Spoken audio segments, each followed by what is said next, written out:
नमस्कार दोस्तों। आज इस वीडियो में हम जियो फाइनेंशियल सर्विसेज कंपनी का डिटेल एनालिसिस करेंगे, जिससे आपको इस कंपनी में इन्वेस्टमेंट करने में आसानी रहे। दोस्तों, हम सभी जानते हैं कि ये कंपनी रिलायंस जियो की सब्सिडरी कंपनी है, जिसका अभी 2023 में डीमर्ज हुआ है। तो Jio financial services limited JFSL was originally incorporated as Reliance Strategic Investment Private Limited in July 1999 under the Companies Act 1956। तो इससे पहले ये कंपनी थी, ये रिलायंस जियो के ही अंडर में थी। Jio financial services limited was incorporated in July 2023। Jio financial services limited is NBFC NDSI registered with RBI. The company is a holding company and will operate its financial services business through its consumer facing subsidiary, namely Jio Finance Limited, Jio Insurance Broking Limited, and Jio Payment Solution Limited, and joint venture, namely Jio Payment Bank Limited, Jio Financial Services।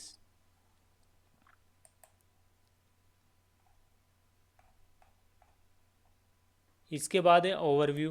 The financial services business Reliance Industries Limited got demerge into Jio financial Services. जो पहले ये company थी, ये financial services business Reliance industry उसके under में थी। उसके बाद इसका डीमर्ज हुआ है जियो फाइनेंशियल सर्विसेज के नाम से। इन जुलाई 2024 company received the final approval from RBI to become a core investment company, non-deposit taking, systematically important company from an NBFC। तो जुलाई 2024 से फाइनल इसको आरबीआई से अप्रूवल मिल गया कि ये एक अलग से जो इन्वेस्टमेंट कंपनी है या फाइनेंशियल, जो जियो फाइनेंशियल सर्विसेज ये कंपनी है। इसके बाद बात करते हैं प्रोडक्ट सर्विस पोर्टफोलियो। तो lending and leasing, the company offers digital lending and operating lease solution through Jio finance limited and Jio leasing services limited. JFL is primarily engaged in consumer lending, corporate and MSME lending, offering products like vendor financing, working capital, term loan, home loan, loan against property, loans on mutual fund, etc. Jio Financial Limited has a AUM of 1206 crore as of Q2 financial year 25. Jio Financial Services Limited offers operating lease solution to consumer and business through a device as a service।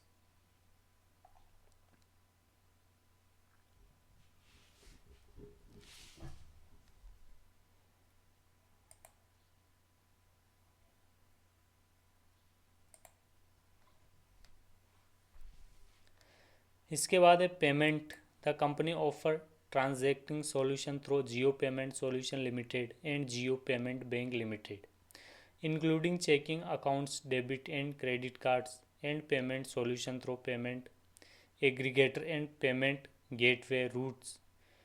JPBL offers features like UPI, online bill pay, money transfer, and account management.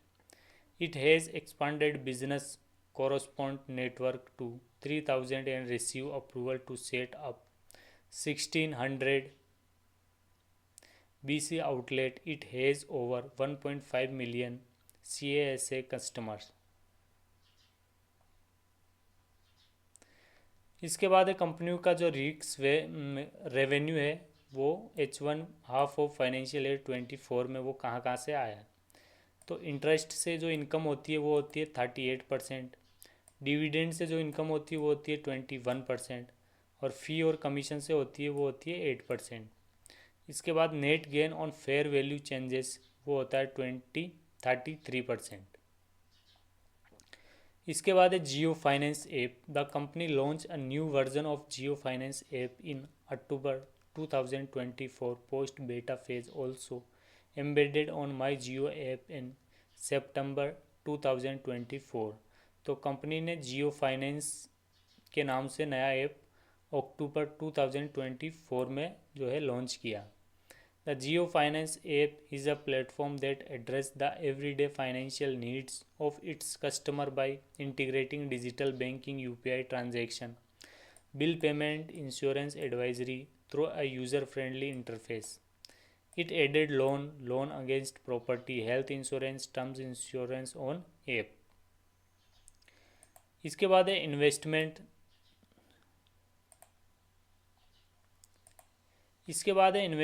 As of financial year 24 company hold total investment worth of 1,33,292 crore mainly in equity instrument, mutual fund etcetera. जो financial year 24 तक company का जो investment है वो है 1,33,292 करोड़, जो किस में इन्वेस्टमेंट है, इक्विटी में, और इसके साथ ही म्यूचुअल फंड में।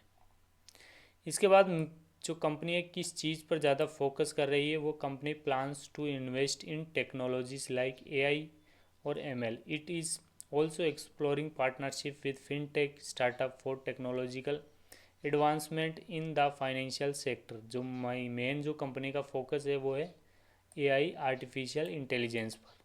इसके बाद बात करते हैं कंपनी के फंडामेंटल रेशियोज़ के बारे में। तो कंपनी का जो मार्केट कैप है वो है 2,07,244 करोड़, यानी कि यदि आज कोई भी इस कंपनी को ख़रीदता है तो उसको 2,07,244 करोड़ रुपए पे करना पड़ेंगे। इसके बाद अगला है करंट प्राइस। तो अभी लास्ट जो ट्रेडिंग सेशन है उसमें कंपनी का शेयर प्राइस कितना था, 326 रुपये, उसको कहते हैं करंट प्राइस। इसके बाद है हाई और लो। तो पिछले एक साल में कंपनी का शेयर प्राइस कितना हाई गया है और पिछले एक साल में कंपनी का शेयर प्राइस कितना लो गया है, वो होता है हाई और लो। तो पिछले एक साल में कंपनी का जो शेयर प्राइस है वो हाई गया है 395 रुपये और लो गया है 214 रुपये। इसके बाद है स्टॉक पी रेशियो, वो है 129 का।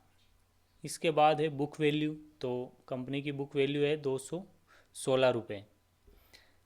नेक्स्ट है डिविडेंड यील्ड, यानी कि आज मान लीजिए आपने कंपनी का एक शेयर खरीदा है तो अगले एक साल में आपको जो कितना % डिविडेंड मिलेगा। तो जियो फाइनेंशियल के केस में ये कंपनी कोई भी डिविडेंड नहीं देती है, 0% इसके बाद है ROCE, return on capital employed. तो कंपनी अपने जो पूरे कैपिटल पर है वो कितना रेवेन्यू जनरेट करती है, वो है 1.55%। ROE, return on equity, company अपनी इक्विटी पर कितना रिटर्न जनरेट करती है, वो है 1.27।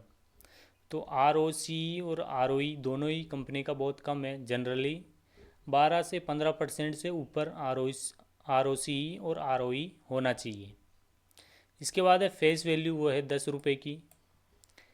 नेक्स्ट है EV टू इबिट्टा। EV यानी एंटरप्राइजेज वैल्यू, इबिट्टा यानी earning before interest, taxes, depreciation और अमोर्टाइजेशन, ये है 103 का।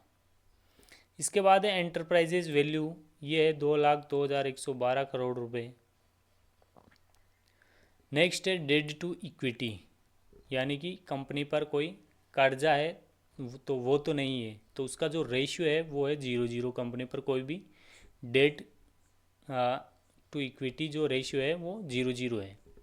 इसके बाद है डेट, यानी कि कंपनी पर कितना कर्जा है, तो कंपनी पर कोई भी कर्जा नहीं है, ये अच्छी बात है। इसके बाद है करंट रेशियो, ये है 43.1 का। नेक्स्ट है प्लेज परसेंटेज, यानी कंपनी ने अपनी होल्डिंग कोई गिरवी तो नहीं रख रखी है, अपनी जो इक्विटी हो गिरवी तो नहीं रख रखी है, तो इस केस में ये है 0, कंपनी ने अपनी इक्विटी कहीं भी गिरवी नहीं रख रखी है। इसके बाद है EV टू इबिट, EV यानी एंटरप्राइजेज वैल्यू, इबिट यानी earning before interest and taxes, ये है 104 का। इसके बाद है प्राइस टू सेल्स रेशियो, ये है 107। नेक्स्ट है OPM, ऑपरेटिंग प्रॉफिट मार्जिन, ये है 79.1% का। इसके बाद हमें दिख रहा है जो वॉल्यूम और टाइम के साथ कंपनी का शेयर प्राइस किस प्रकार वेरी हुआ है, तो वो इस ग्राफ में आप इजीली देख सकते हैं, जिससे आपको और भी क्लियरली अंडरस्टैंडिंग हो जाए। इसके बाद हमें दिख रहे हैं ये प्रोज और कॉन्स, तो इसको आप कंसिडर भी कर सकते हैं और नहीं भी कर सकते हैं, क्योंकि ये the pros and cons are machine generated, ये एआई से जनरेटेड हुए हैं, तो इसको आप कंसिडर कर भी सकते हैं और नहीं भी। इसके बाद है पीयर कंपैरिजन, यानी कि इस सेक्टर में जो और भी बहुत सारी कंपनियां काम कर रही है उनका कंपैरिजन, जिससे अपने को इन्वेस्टमेंट करने में और भी ज़्यादा आसानी हो। तो ये है P, price to earning ratio. तो इस सेक्टर में जो सबसे ज़्यादा पी है वो जियो फाइनेंशियल सर्विसेज का ही है, और सबसे कम जो पी है वो है श्रीराम फाइनेंस का। तो पी रेशियो की अगर बात करें तो कंपनी ओवर वैल्यूड है, बहुत ज़्यादा महंगी है, यानी कि आपको 1 रुपया कमाने के लिए 129 रुपये पे करना होगा। तो पी रेशियो कंपनी का बहुत ज़्यादा है। इसके बाद है मार्केट कैपिटलाइजेशन। तो जो जियो फाइनेंशियल सर्विसेज का मार्केट कैप है वो है 2,07,244 का, और बजाज फाइनेंस का है 4,28,568 करोड़ का, और श्रीराम फाइनेंस का है 1,18,478 करोड़ का, बजाज होल्डिंग का है 1,14,990 करोड़ का, और HDFC AMC का है 92,343 करोड़ का। तो मार्केट कैप के हिसाब से बात करें तो सबसे ज़्यादा जो मार्केट कैप है वो है बजाज फाइनेंस और बजाज फिन सर्विसेज का। इसके बाद करते हैं डिविडेंड की, कौन कौन सी कंपनी डिविडेंड देती है। तो जियो फाइनेंशियल सर्विसेज कुछ भी डिविडेंड नहीं देती है। बजाज फाइनेंस देती है 0.5% का, बजाज फिनसर्व देती है 0.06% का, और श्रीराम फाइनेंस देती है 1.46% का, और बजाज होल्डिंग देती है 1.27% का। इसके बाद है नेट प्रॉफिट लेटेस्ट क्वार्टर का, जो बीता हुआ लेटेस्ट क्वार्टर है उसका नेट प्रॉफिट का वो है कंपैरिजन। तो बजाज फाइनेंस का जो नेट प्रॉफिट था वो था 4,013 करोड़, बजाज फिनसर्व का था 4,180 करोड़, और जियो फाइनेंशियल सर्विसेज का था 689 रुपये।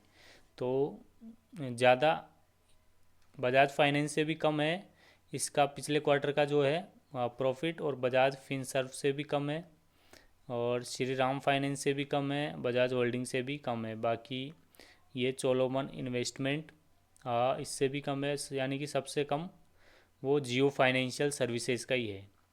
उसके बाद year on year quarterly profit जो ग्रोथ है तो वो है बजाज फाइनेंस की है 12%, बजाज फिनसर्व की 8%, और जियो फाइनेंशियल सर्विसेज की 3% है ईयर ऑन ईयर ग्रोथ, जो प्रॉफिट की जो ग्रोथ है। और श्रीराम फाइनेंस की सबसे ज़्यादा है 17%, और उससे भी ज़्यादा है HDFC AMC की 31%।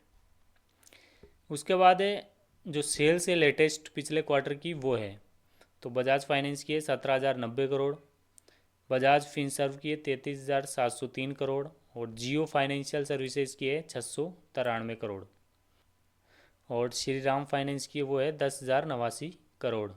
श्रीराम फाइनेंस का जो लेटेस्ट क्वार्टर की सेल है वो सबसे ज़्यादा है। इसके बाद है ईयर ऑन ईयर क्वार्टरली जो सेल्स ग्रोथ है वो उसका कंपैरिजन है, तो बजाज फाइनेंस का 27%, बजाज फिन सर्विसेज का है 29.5%, जियो फाइनेंशियल सर्विसेज का है 14%, श्रीराम फाइनेंस का है 17.93%, और बजाज होल्डिंग का है 24.18%। इसके बाद है ROCE का कंपैरिजन, तो बजाज फाइनेंस का है 12%, और बजाज फिन सर्विसेज का है 11.7%, और जियो फाइनेंशियल सर्विसेज का है वो बहुत कम है 1.55%। तो सबसे कम इस सेक्टर में इसी का ही है ROCE 1.55%। नेक्स्ट है प्रॉफिट एंड लॉस। तो सबसे पहले सेल्स है कंपनी की मार्च 2023 में वो है 45 करोड़ की, और मार्च 2024 में है 1855 करोड़, और लास्ट जो 12 मंथ की है वो है 1943 करोड़। तो सेल्स कंपनी की ड्रास्टिकली बढ़ी है। इसके बाद एक्सपेंस जो खर्चे है वो भी बढ़े हैं। मार्च 2023 में थे 6 करोड़ के, और मार्च 2024 में हो गए 296 करोड़, और लास्ट जो 12 महीने हैं उसमें 406 करोड़। तो ऑपरेटिंग प्रॉफिट, इन दोनों को जब एक्सपेंस इसमें से निकाल देते हैं तब तो आता है ऑपरेटिंग प्रॉफिट। तो वो है 39 करोड़ का, और मार्च 2024 में 1559 करोड़, और लास्ट 12th मंथ का है 1537 करोड़। इसके बाद है operating profit margin in percentage. तो जो प्रॉफिट है वो है मार्च 2023 में जो 88% का प्रॉफिट, और मार्च 2024 में 84% का प्रॉफिट, और लास्ट 12 मंथ का 79% का वो है ऑपरेटिंग प्रॉफिट मार्जिन। इसके बाद अदर सोर्सेज से जो इनकम है वो 10 करोड़ है, और मार्च 2024 में 429 करोड़ है, और लास्ट पिछले 12th मंथ की है 432 करोड़। इसके बाद इंटरेस्ट है वो जीरो है, और यहाँ पर मार्च 2024 में 10 करोड़ का। डेप्रिसिएशन मार्च 2023 में था 00, मार्च 2024 में था 22 करोड़, और ये भी 22 करोड़। इसके बाद है प्रॉफिट बिफोर टैक्सेस। टैक्स सिर्फ बचा हुआ है, उस बाकी में ये जो इंटरेस्ट अदर इनकम सारों को हटा दिया जाए तो प्रॉफिट मार्च 2023 का है वो है 49 करोड़, और ये है 1956 करोड़, और अभी लास्ट 12 मंथ का है 1948 करोड़। अब अगर टैक्स भी निकाल दें तो मार्च 2023 में 37% टैक्स वो हटाया, तो उसके बाद जो नेट प्रॉफिट आता है वो आता है 31 करोड़, और ये है 1605 करोड़, और ये है 1606 करोड़। इसके बाद है ईपीएस अर्निंग पर शेयर। जो कंपनी पर शेयर पर कितनी अर्निंग कर रही है तो वो है 2.53, और ये है 2.52। ये कंसिस्टेंस है। डिविडेंड कंपनी ने कुछ भी नहीं दिया है, 0%। उसके बाद है कंपाउंडेड सेल्स ग्रोथ। तो पिछले 12 मंथों की जो कंपाउंडेड सेल्स ग्रोथ है वो है 4036%। कंपाउंडेड प्रॉफिट ग्रोथ है वो लास्ट 12 मंथ का है 6282 करोड़ %। और stock price CAGR compounded annual growth rate वो है 1 ईयर की 49%। और रिटर्न ऑन इक्विटी है वो लास्ट ईयर का है 1%, जो कि काफ़ी कम है। इसके बाद है बैलेंस शीट। तो इक्विटीज़ का जो कैपिटल है वो है 2 करोड़ मार्च 2023 का, और मार्च 2024 का है 6356 करोड़, और सितंबर 2024 का है 6353 करोड़। उसके बाद कंपनी के पास रिजर्व में जो रखा हुआ है वो है 1,14,118 करोड़, 1,32,794 करोड़, और 1,30,791 करोड़। तो ये कंपनी के पास रिजर्व है। अब बोरोइंग कंपनी ने उधार कितने का लिया है तो यहाँ पर 2023 में 743 करोड़ का, मार्च 2024 में कुछ भी नहीं है, सितंबर 2024 में भी कुछ भी नहीं है। उसके बाद अदर जो लाइबिलिटी है वो है 66 करोड़ की, यहाँ पर है 5,715 करोड़ की, और यहाँ है 7,078 करोड़ की। तो टोटल जो लाइबिलिटी है कंपनी के पास वो हो गई 1,14,930 करोड़ की, 1,44,863 करोड़, और 1,44,222 करोड़।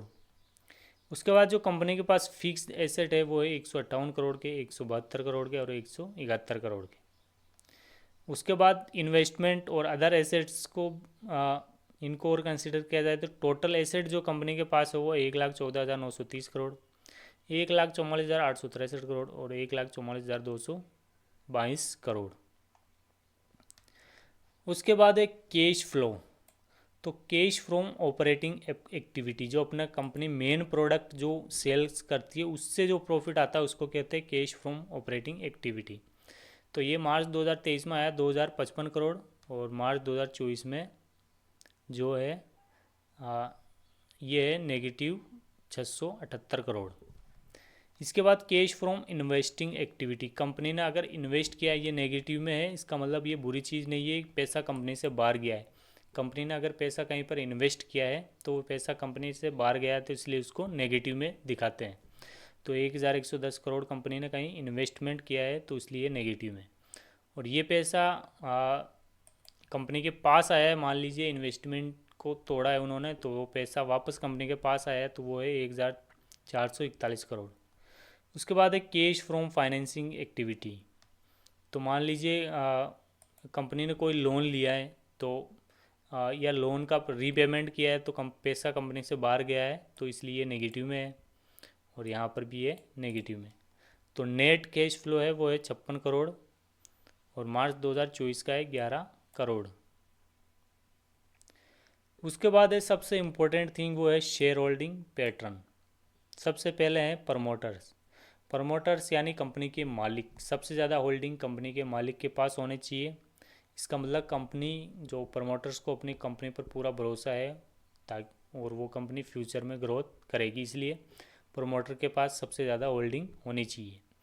तो सितंबर 2023 में जो प्रमोटर्स के पास होल्डिंग थी वो थी 46.77%। दिसंबर 2023 में थी 47.12%, इंक्रीज़ हो गई। मार्च 2024 में सेम रही, जून 2024 में भी सेम, और सितंबर 2024 में भी 47.12%। उसके बाद है FII, फॉरेन इन्वेस्ट इंस्टीट्यूशन। जो बाहर के, इंडिया से बाहर जो भी बड़े बड़े इन्वेस्टमेंट है वो होते हैं FII, तो उनकी होल्डिंग है 21.58%। फिर दिसंबर 2023 में कम हो गई 19.83%, और मार्च 2024 में 19.45%, और जून 2024 में और कम हो गई 17.55, और सितंबर 2024 में 16.88%। उसके बाद है DII, डायरेक्ट इन्वेस्ट इंस्टीट्यूशन। जितने भी म्यूचुअल फंड है वो सारे DII है। तो उनके पास सितंबर 2023 में जो होल्डिंग थी वो थी 13.64%, दिसंबर 2023 में 12.99%, मार्च 2024 में 12.5%, और जून 2024 में 11 तो FII और DII दोनों का परसेंटेज रेगुलरली कम हुआ है। और उसके बाद है गवर्नमेंट का जो स्टेक है वो है 0.13%, 0.14%, 0.14, 0.15। गवर्नमेंट का 0.01% बढ़ा है। और उसके बाद सबसे ज़्यादा जो परसेंटेज स्टेक बढ़ा है वो बढ़ा है रिटेल इन्वेस्टर के पास। आप और मेरे जितने जैसे छोटे छोटे इन्वेस्टर हो वो होते हैं रिटेल इन्वेस्टर। तो सितंबर 2023 में इनका परसेंटेज था 17.86%, दिसंबर 2023 में हो गया 19.92%, मार्च 2024 में हो गया 20.77%, और जून 2023 में 24 में हो गया 23.39%, और सितंबर 2024 में हो गया, यानी कि FII DII ने जितना भी माल बेचा वो सारा किसके पास आ गया, रिटेल इन्वेस्टर के पास। इसके बाद नीचे हैं ये डॉक्यूमेंट, ये इम्पोर्टेंट अनाउंसमेंट है जो कंपनी अपने द्वारा करती है, तो इसको आप यहाँ पर पढ़ सकते हैं। उसके बाद है ये एनुअल रिपोर्ट है 2024 की। इसके बाद है ये कॉन कॉल्स जो यहाँ पर आप डाउनलोड कर सकते हैं। तो आई होप कि आपको ये वीडियो पसंद आई होगी। अगर ये वीडियो आपको थोड़ी सी भी अच्छी लगी है तो वीडियो को लाइक, शेयर और चैनल को सब्सक्राइब ज़रूर करें। धन्यवाद।